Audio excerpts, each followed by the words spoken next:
তেল মশলা ছাড়া পাকিস্তানি পেশোয়ারির নামকিন গোশের জন্য কিন্তু আমরা সবাই পাগল।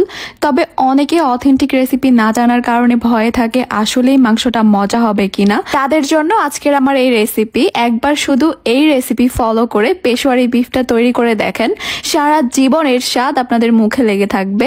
পেশোয়ারি বিফ রান্না করার জন্য আজকে আমি এখানে নিয়েছি 1 কেজি পরিমাণ গরুর মাংস। আর মাংসগুলোকে আমি একটু বড় সাইজ করে কেটে নিয়েছি।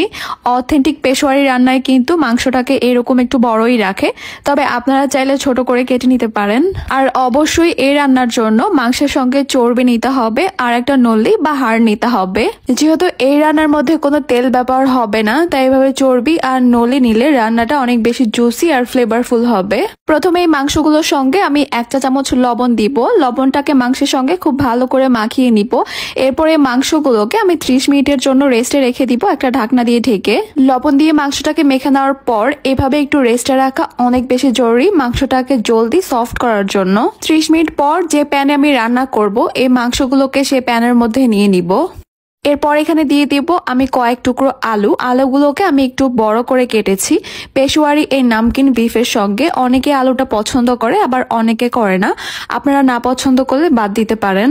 এবার এখানে দিয়ে দিব মাঝারি সাইজের 4টা আস্ত পেঁয়াজ। এরপর এখানে দিয়ে দিব 3টা আস্ত টমেটো, আমি শুধুমাত্র মাথার অংশটা কেটে নিয়েছি। এখন দিয়ে দিব এখানে আমি 5টা আস্ত রসুন। আমি এই সবগুলোকে একটু জায়গায় জায়গায় ছড়িয়ে ছড়িয়ে বসিয়ে দিচ্ছি।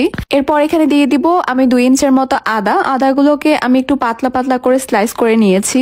এরপর এখানে যাবে 4টা আস্ত বোম্বাই মরিচ বা নাগা মরিচ। আস্ত দেওয়ার কারণে একদমই ঝাল হবে না, তবে অনেক সুন্দর ফ্লেভার বের হবে।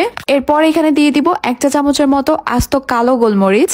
পেশোয়ারির নামকিন গোশ বা বিফের সঙ্গে মশলা বলতে শুধু এই একটা উপকরণই যাচ্ছে, কালো গোলমরিচ, তাও আবার আস্ত দিতে হবে। এরপর এখানে দিয়ে দিব 1/2 চা চামচ লবণ। যেহেতু আগেও লবণটা দিয়েছিলাম তাই লবণটা একটু বুঝে দিতে হবে। সবশেষে এখানে দিয়ে দিব আমি 1 চা চামচ ঘি। এটা টোটালি অপশনাল। অথেন্টিক রেসিপিতে কিন্তু কোনো রকমের তেল বা ঘিয়ের ব্যবহার হয় না। আগেই বলেছিলাম তেল মশলা ছাড়া, তাই অবশ্যই আপনারা চাইলে বাদ দিতে পারেন। তবে এই পেশোয়ারির নামকিন গোশের সঙ্গে ঘিয়ের ফ্লেভারটা আমার কাছে অনেক বেশি ভালো লাগে, তাই আমি দিয়েছি। যতই বলেন না কেন, বাঙালির মন বলে কথা। এবারে সবকিছুকে আমি 2 থেকে 3 মিনিটের মতো একটু ভেজে নিব বা একটু কষিয়ে নিব। অনেকেই এই রান্না করার সময় অনেকগুলো ঘিয়ের মধ্যে মাংসটাকে একটু ভেজে নেয়, সেটার কিন্তু টেস্টটা আবার অন্যরকম চলে আসবে, ঘ্রাণটাও কিন্তু অন্যরকম চলে আসবে। আমি 2 মিনিটের মতো এগুলোকে কষিয়ে নেওয়ার পর এবার মাংসগুলোকে সিদ্ধ করার জন্য এখানে পরিমাণ মতো দিয়ে দিব ফুটন্ত গরম পানি। পানির পরিমাণটা এইভাবে দিতে হবে, মাংসগুলো ভালোভাবে সিদ্ধ হয়ে যাবে, আবার গ্রেভিও থাকবে। আর এই রান্নাটার মধ্যে আমার সবচেয়ে